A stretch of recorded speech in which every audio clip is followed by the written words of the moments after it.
que ni Macky léegi est-ce que lii mën na daal di war a mën a justifier que ni haute trahison def na ko. non def na ko booral ñu indiwaat lii haute trahison la di lii haute trahison la xanaa yow moo tax ma ne la Fallou est-ce que yow lire nga le rapport de la Cour des comptes est-ce que lire nga ko. pourtant maa ko liiral est-ce que lire nga ko non non il s'agit pas de toog fii ci plateau nga lire ko est-ce que tu as lu ce rapport là religieusement et solennellement. On l'a lu non non non non. On l'a lu religieusement et solennellement. Quand tu lis ce rapport là religieusement.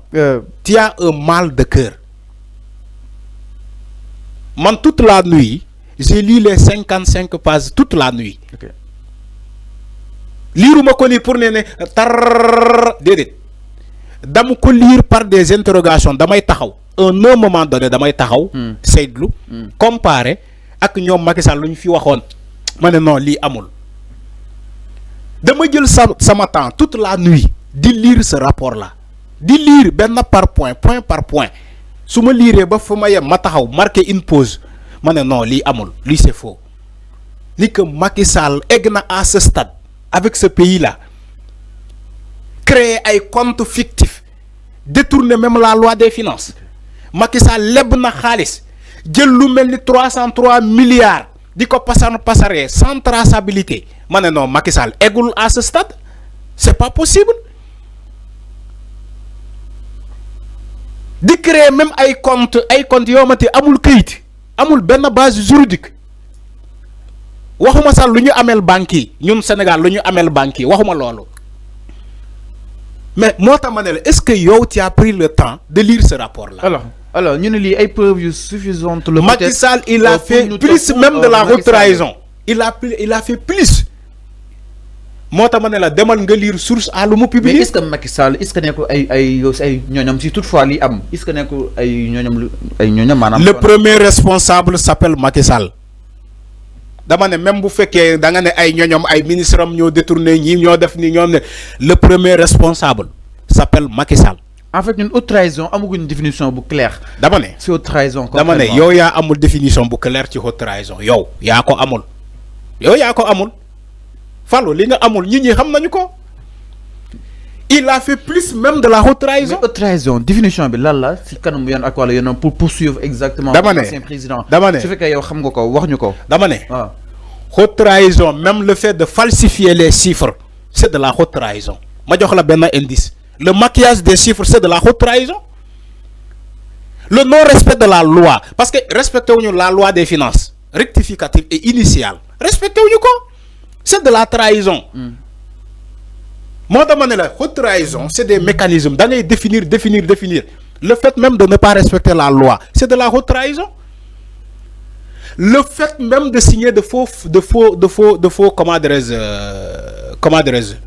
de falsifier même des qui, parce qu'on nous dit que celui qui gérait la trésorerie, d'un ko jox ay faux documents pour nous décaisser xaalis.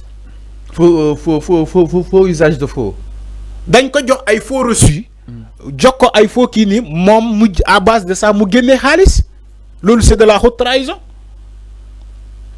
Et tout ce qui s'est passé, tout ce que le rapport de la Cour des comptes a écrit, c'est du noir sur blanc.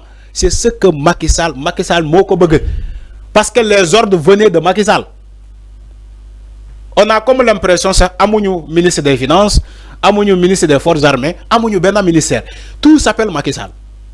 On a comme l'impression que Sénégal ci jamono bobu Macky Sall kese moo doon buum ak buumi moom kese depuis le palais Macky Sall mooy ordonner les dépenses là moom mooy ordonner les dépenses moom mooy ne nit ñi dem leen ngeen lebi bu leen faale loi des finances dem leen ngeen lebi ñu ne dem leen ngeen def lii UEMOA bi ñu bokk dafa am gab boo xam ni itam dafa ne lii waruñu ko dépasser. mais dépassé nañ ko.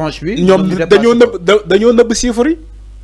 mais est-ce que nekkoon la situation moo leen poussé à ce que pour ñu dépasser Fallou exactement parce que y avait étant d'autres plus de 900 et quelques milliards plus de 900 et quelques milliards Sénégal dépensé na ko sans ñu dugal ko ci la dette publique. Plus de 1000 milliards ou bien ñu lay wax sa 204 milliards boo xamante ne ñoom dépensé nañu ko sans ñu annoncé ko sans ñu dugal ko xam nga ko def loolu il mérite d'être pendu. Lan? Il mérite d'être pendu. Macky Sall mérite d'être pendu.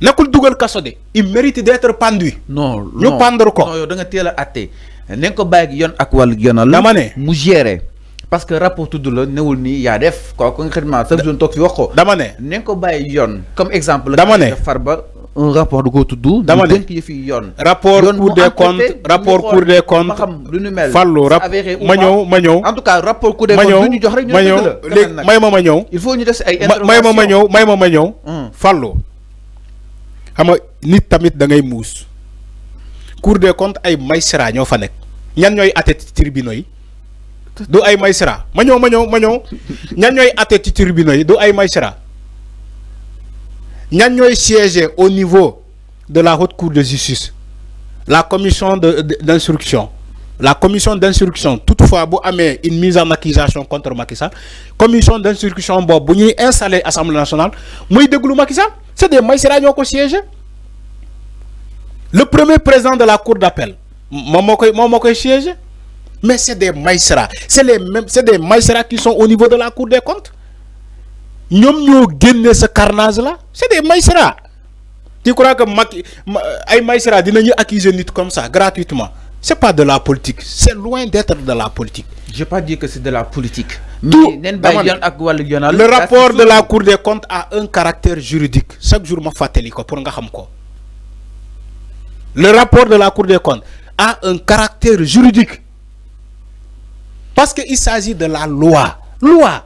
Ay loi. Bon, xolé ça, fuñu tambalé ak fuñu jéxalé, il ne cesse de rappeler la loi.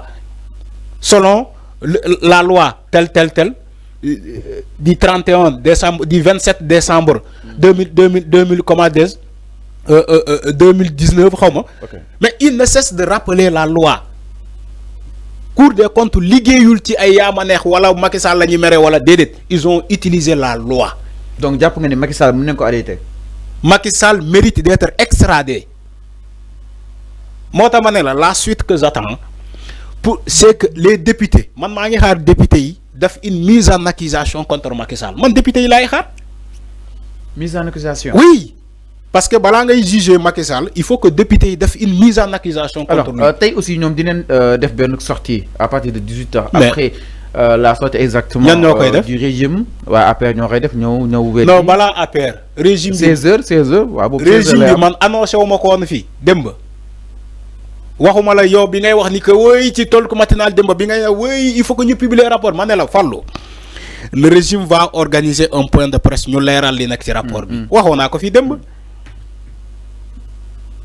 donc man je suis en avance par rapport à ça. mais est-ce que ñoom war nañ si waxaat Sonko est-ce que war na see waxaat. non war na moment bi mu ko defee woon ci bële ba mu susciter interrogation toutefois rapport bi bu génnee woote la même chose. ngeen ñoo décortiquer le rapport point par point sénégalais am na sénégalais yoo xam te ne ba léegi liiruñu rapport bi te télé la ñuy seetaan liiruñu ko am na ñoo xamante ne yoruñu ay smartphone pour am accès ci rapport bi mënuñu ko lire xam nga lan la ñu mën. non jot nañ ko rajo yi développé nañ ko. télé yi développé nañ ko c'est ce que même bu ñuy développé régime bi ñëwaat si. rajo yi lu ñuy développé décortiqué wuñu ko point par point. déedéet 5 TV rek wala c'est la décortique. mais le décortique de 5 TV n'est pas le meilleur. nguur gi moom moo habilité décortiquer parce que ñoom ñoo nekk au cœur de l'événement. ñun décortique nguur gi la ñuy xaar ñu ñëwaat point par point. Après, nous avons une solution. Moi, je suis curieux de savoir, après l'exercice du décortique, du régime, quelles sont les solutions qu'ils vont soumettre à la population. Moi, le moment intéressé qui c'est un point de presse bouteille, 16h. Mais ce n'est pas APR. C'est un point de presse à 18h. Lolo amu solo. Nous ne fi wax lo xamantene Cour des comptes waxu ko. Gendarmerie ça dafa leen war a fekk foofu seen point de presse bu 18h boobu ne leen ciix yóbbu leen kaso. Pourquoi réew mi fa la toll. oui. fa la réew mi toll. oui parce que jom mi amul heure yow ngay def lu ne fang ba pare ngay wax bay wër nit ñi. En attendant de ça ñoom dañoo war a dem toog xaar. ah mais nin génn nag ñu analyser ñaari ko tey ñu xool. baax ñu génn analyser xam na ñun journalistes yi ñu dañuy soxla ñoom seen ay avis ak li nga xam ne que moo di seen ay tolluwaay c'est important daal si war a mën a bàyyi xel bu baax a baax a baax alors mi ngi noonu par rapport ak boobu dañoo xam ne que moo di rapport bu li nga xam ne que moo di la Cour des comptes donc Macky Sall en ce qui concerne son extradition est imminente et que se précise exactement noonu la ko ñu bëri daal di sàkko exactement alors. ñi daal di ñëw itam si leneen itam ba tey si li nga xam ne que moo di rapport bi ak rebondissement yi nga xam ne itam am na si allant dans le sens du côté de la régie exactement alors Abdoulaye Daouda Diallo tey aussi yenn si ay journal yu bëri ñëwaat nañ que ni Abdoulaye Daouda Diallo surtout doit. Il était le ministre des Finances. Abdoulaye Daouda Diallo était au cœur de l'événement. Mais Abdoulaye ak calme gi mu àndal ak yooyu noonu. Il était au cœur de l'événement. Bien sûr. Tu peux pas citer les ministres des Finances nga bàyyi Abdoulaye Daouda Diallo nekkul woon ministre des Finances je te pose la question. nekkoon na ko kay. waaw mais jeex na waaw Moustapha Ba. waaw maintenant tu veux que ñu citer ci wàllum li ba pare du ñu citer le nom de Abdoulaye Daouda Diallo moom moo fi nekkoon de il était su ma juumul le dernier ministre des Finances de Macky Sall. Amna wala amul. Waaw. Donc on doit citer leur nom. Ñom ñep war nañu rendre compte. Ils doivent être auditionnés, que ça soit Abdoulaye Daouda Diallo, que ça soit kenen ak kenen. Mais ñoñu intéressé wu ma. Man Macky Sall ci bopam. Mom moy le chef de gang. Alors ñu japp ni tay c'est lui le chef de gang. Ñu japp ni tay la sortie tay du Ciowli yépp Macky Sall la. Alors ñu japp ni tay la sortie tay du gouvernement dina wolu quoi qu'on puisse dire ñooñu ñëw expliquer. Bien sûr bien sûr que ça soit Abdoulaye Daouda Diallo que ça soit keneen. Sonko waru ko annoncer bala muy dem. dama ne Sonko soo ko annoncé ti. dama ne booy dina yaax annoncé ñoom ñëpp dinañu ñëw wuy ji dinañu dem wuy ji Abdoulaye Daouda Diallo dina wuy ji Amadou Ba dina wuy ji keneen ki dem si yàlla moom yàlla ko yàlla yërëm ñeneen ak ñeneen dinañu wuy ji. Dinañu wuy ji ñoom ñëpp parce que lii kenn mënu ko expliquer en fait kenn mënu ko expliquer rapport Cour des comptes kenn mënu ko expliquer ci ñaawteef foo ko natt weesu na fa lii mënoo ko gis dans un pays sérieux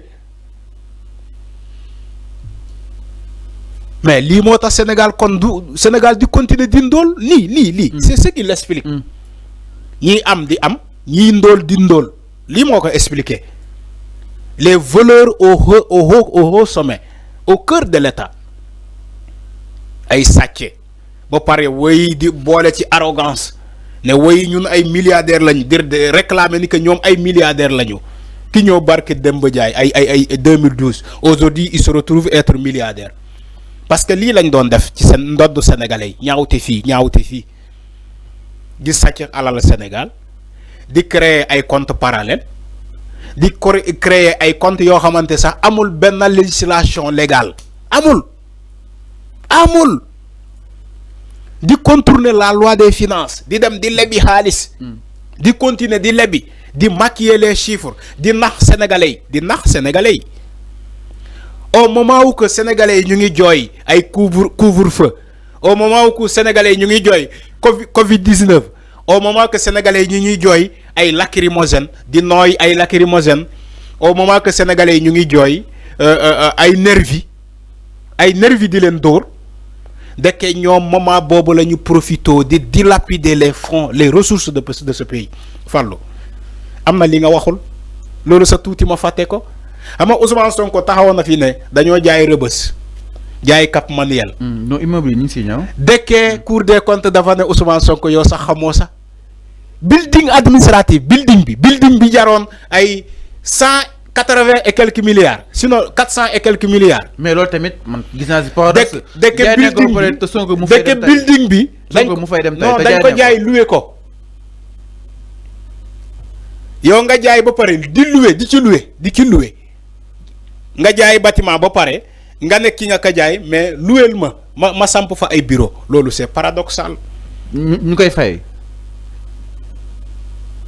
jaay nit ki ba pare nit ki luwe la nga koy continuer di fay loolu Macky Sall kese moo ko def. Ousmane Sonko bu yóbbu woon yenn administration. l'ancien palais de justice bi nekk biir Dakar xaw ma ndax xam nga ko.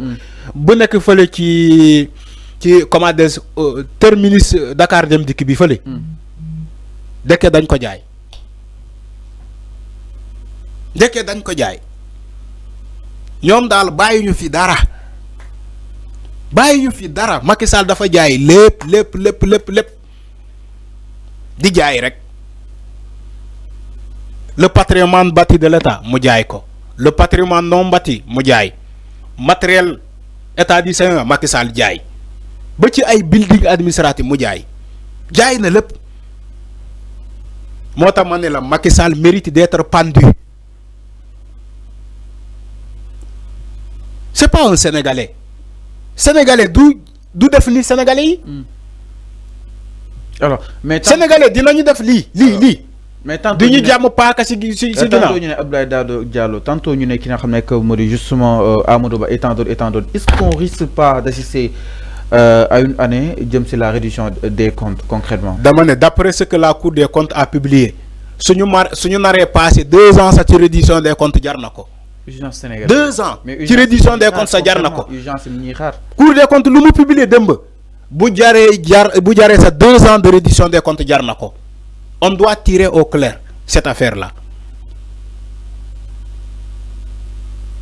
Cette affaire mérite d'être tirée au clair.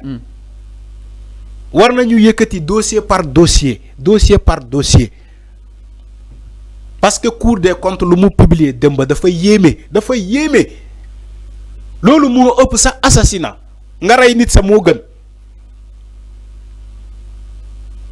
ñun bu ñu yéexoon sax bu fekkee yàlla deful lu gën bu waa APR continuer di fi nekk ba léegi ñun suñu biir kër yi la ñuy fekk ñu ne leen génne leen moomoo leen kër yi c'est-à-dire que dañoo jaay Sénégal ñun on est au Sénégal mais moomuñu fi dara